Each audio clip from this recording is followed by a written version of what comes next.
think that finding myself at a loss for words reflects how we all probably feel at different points in our life, and maybe even so about this, but it's okay. Our next testimony comes from Derin, and he's going to be followed by Ron. I'm not going to come and talk in between them. I just wanted to say before Derin starts, after Ron's accident, I had so many people asking me how Derin was, and it never really occurred to me that it might be an issue, because Derin has always been tough and strong about stuff. We all get a little weepy, especially as we're approaching or in middle age. But Derin and Zane were with Ron from moment one, and so it's he's going to share a little bit about that with you guys. Yeah, I cry a lot, so I'm going to cry up here. I'm actually going to go back to the accident, because I know a lot of you, asked what happened, and we're going to actually watch it together, and talk about it, and the way that, to me, it seems like God has led through this entire event. But first, I want to say thanks to some people, and one is to the church. You guys have been incredible. I mean, I can't believe. Some ladies went up to feed Grandma every day. And the accident happened 8 months ago now. It's amazing. So you guys are his family just as much as us. He's basically picked, to live here, like my brother said, over living with them or with us. I also want to say thank you to Joel for all the work that he's done on the house. He's done an incredible job. House looks great.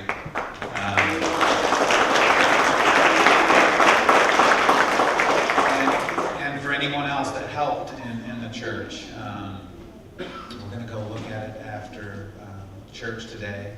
I wanted to say thank you to Derin and Karen for opening their house.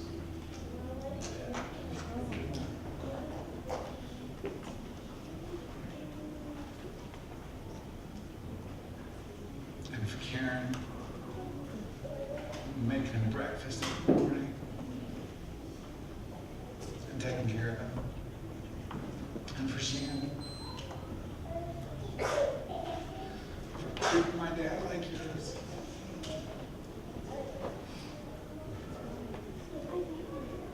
And for Mom,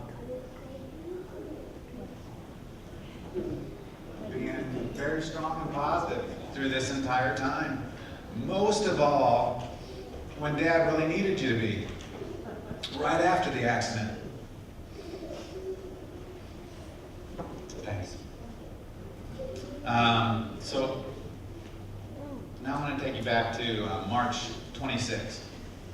Mom and Dad were out visiting us. We were snow skiing, and March 26th was Sabbath, and so that was a day that we went to church. I don't know if you've ever been to Copper Mountain, but my wife and I, we usually go skiing for a month or two in the winter, and we've been in Utah usually, but we picked Copper Mountain this year. And so we were searching for an SDA church. And it shows that there's an SDA church right in the resort town. And I'm like, this must be wrong. Something can't be right here. But literally, there's an SDA church, 100 feet away from, or 200 feet away from where we were staying. And it was just an incredible place. And you sit in there and you can, as the speaker speaks, you can see the mountains in the back. And so my dad and Mom went to church with us, had a great Sabbath. Gary Thurber was speaking, and they have become incredible friends with our family, and they have taken care of Mom and Dad like they were their parents while they were in Colorado also. So we had a great Sabbath. We actually went out on snowmobiles after church, playing in God's nature. And my father said to my mother, man, it's hard not to just go out all out on these snowmobiles. Remember that, Mom? And my dad was zooming up some hills and zooming down them. And then we had a great worship that night. We had friends over and had a great worship service, the close of Sabbath. And the discussion that night, as things go through my head,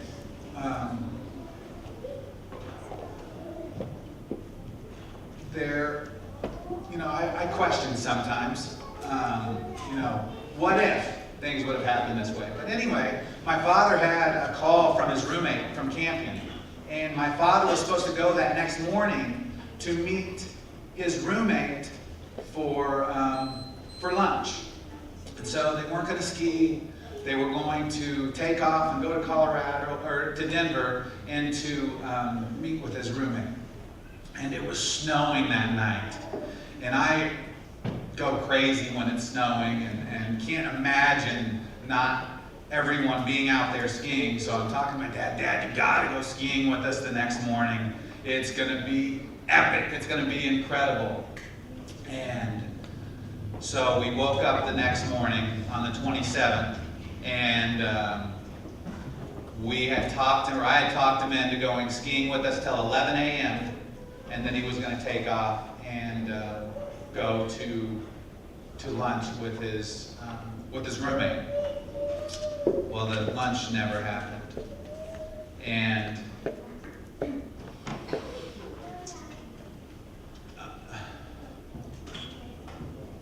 I'm going to take you through the actual event, and we're going to talk about what happened and how I believe God led even that day. Do you guys have that queued up? There were 18 inches of fresh snow, a lot of powder.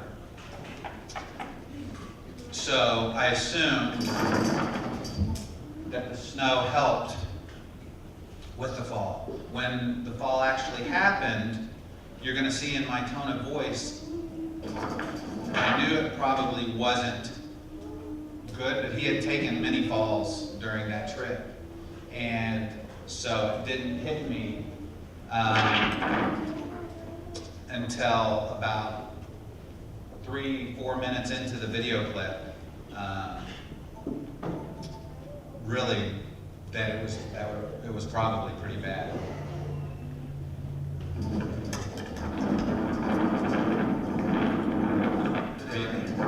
You guys are going to have to mute it until you get to like that 2:30. You got that? You fast forward it.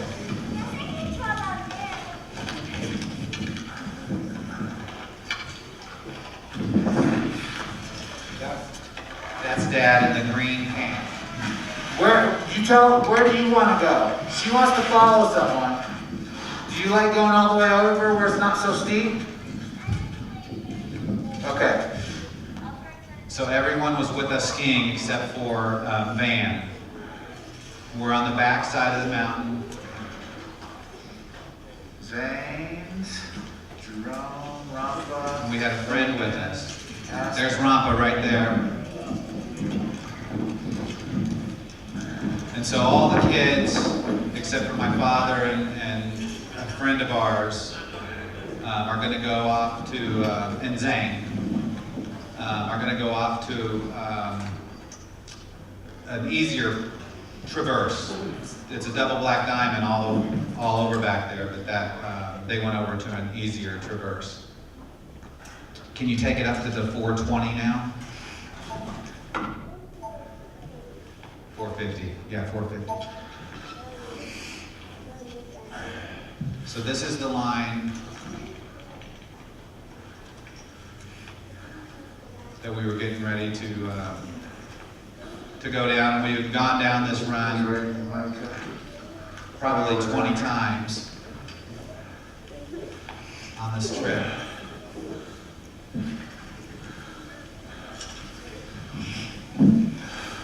You ready? See how it's overcast. You want to go first? You want me to film you? Hey, just take this line. Rip and then down. To the left of that danger sign. Woo! Yeah! Oh, Or the right of the danger The sign. voices aren't with the movie. You want me to film you?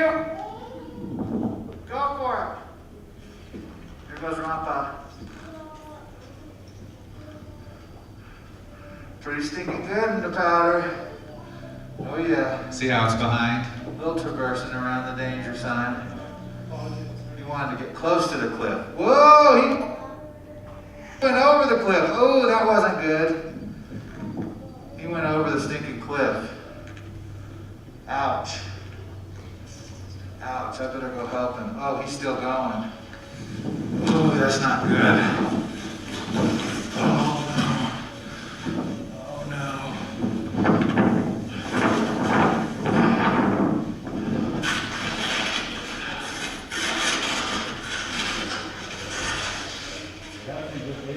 Yeah, that's him just leaving.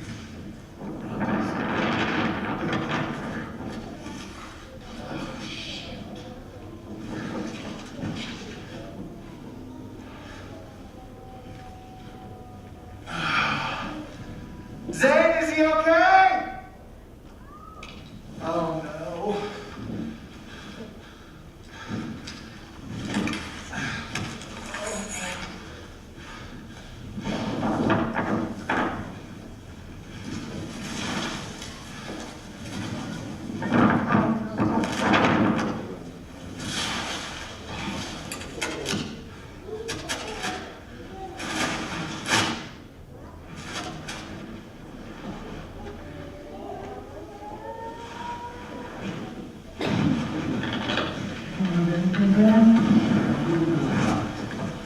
I saw you.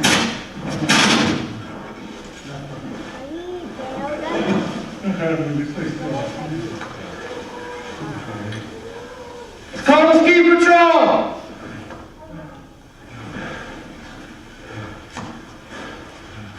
Just call Comfort. You can move your arms, Bronca. Okay. Your legs are numb.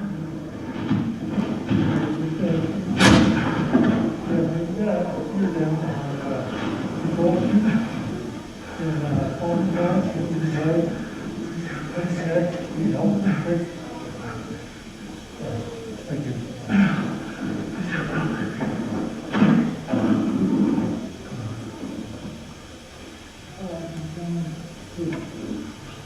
Over here a minute.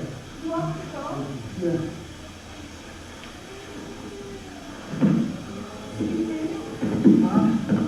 I think I can take it from here, Rick. We sat there for what seemed like eternity. Shannon and the kids went down to tell my mother there had been an accident, and she went down to the emergency area there at Copper. But as the ski patrol came there fairly quickly, but they kept on. My dad was having trouble breathing, and the only thing I was worried about at that time was him living. After I got down there, when he couldn't breathe, he said he felt like his neck was crushed, and he kept on moving his arms because he knew that he could, or he wanted to see what he could move, and he was moving his arms over and over again.